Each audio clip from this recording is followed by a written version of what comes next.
Yeah. So this past couple of days, I did put out a video. And the video that I put out was to kind of reflect on the things that tend to happen in our community. And I did put out the video just because I saw a video online where a 15-year-old boy was being jumped at a park in Queens, New York. And I was just so disappointed in the fact that nothing happened. I did not see people actually going crazy about the situation because it was so sad. 15 years old, you have a whole life ahead of you.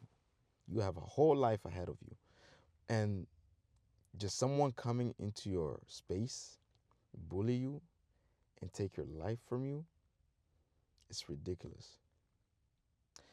And I also spoke about the community in Buffalo, where, a lot of, people in my community are, upset that the Bangladeshi community, they're doing such a wonderful job coming together and building their community. And I mentioned something where I said something like about 70 to 80% of the people who are actually going against those Bangladeshi people are people living under welfare programs.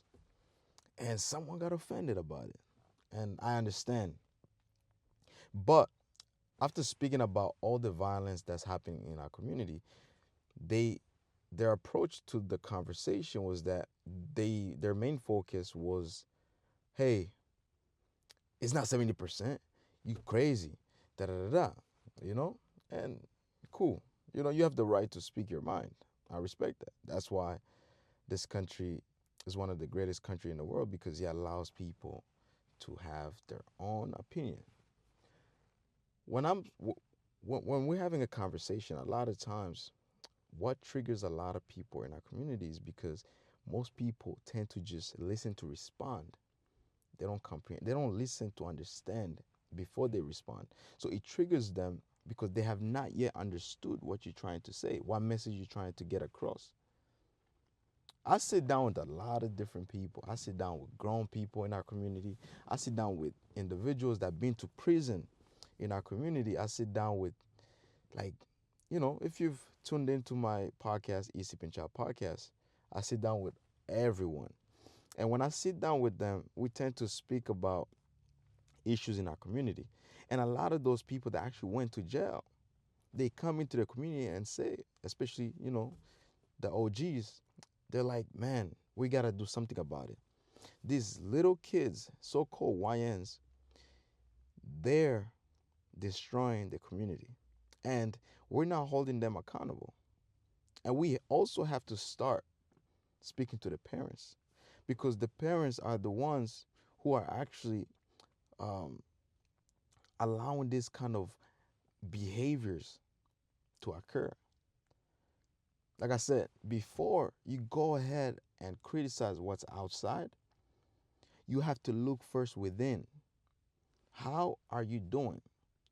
What are you doing to the community? What type of values do you carry within yourself? You know? And when I was sitting down yesterday, I was thinking, like, what would be a best way for us in our community to solve our problems? I do understand. I'm not gonna ignore the fact that as black people we experience so much, colonization from colonization. Slavery began way before it came to America. Slavery was in Africa. Slavery carried over through the oceans and it was in America. You know, colonization, which even today some countries in Africa are still have to pay France and millions of dollars every year because there was a treaty that was signed back in the days, which got them so caught up in so much mess. So there's still those things that we tend to deal with, but does those things have to affect you from actually being a civil individual? I don't think so. I think once you grow up, once you have the right to choose how you're gonna act in society, and society is gonna treat you based on how you act in society. So when you go through society as a grown person, you know what's right and what's wrong, but you choose to do what's wrong all the time, you're not going to be respected. You're not going to be treated fairly in society. There's racism. Don't get me wrong, there's racism. And when you do come across racism, yes, it is going to affect you. You are going to treat everybody that, from that specific group the same that you are treated. But is that a way of being a human? I don't think so. I think you cannot pay evil with evil. You have to pay evil with good. And as a Christian person, and if you are a Christian and you're watching this, you should know that. If somebody, slaps you on one cheek, you give them the other cheek. And the understanding of that is saying if somebody was to, you know, treat you bad, show them good. At the end of the day, that person that treated you bad, they're going to regret why they treated you bad. That is just a known fact. And we've all experienced it in our entire lives. And if you have not, that is just because you're probably treating those people the same exact way they're treating you. So we have to sit down as people and actually see the problems in our community.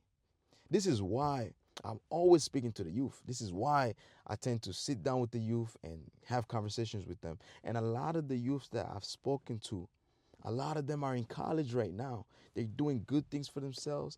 They're getting good grades. They're getting recognition and so on. And every time we see each other, they're so happy because, I've actually gave them messages to uplift them, to make them understand that if we're going to go into a space with a victim mindset, it's going to belittle us from actually achieving what we're capable of achieving.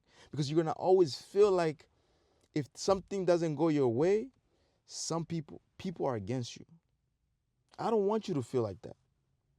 If things doesn't go your way, first you evaluate your environment. You evaluate yourself and see, okay, what am I doing that is not getting me through those doors? Is it my relationships? Is it the people that I surround myself with? Am I working hard enough? What am I doing? We have to ask ourselves those type of questions. They're very important questions. So, like I'm saying, we have to be mindful of understanding before we respond. And I appreciate each one of you that will go ahead and comment below. It's okay. Let's have a conversation. And if you live in Buffalo, New York, let's sit down and have a conversation. Because I'm a person that loves to learn from other people. And trust me, as an African man who lives in America, I do understand the struggles that the ones that were born here, their grandparents went through. I do understand that. I understand it 100%.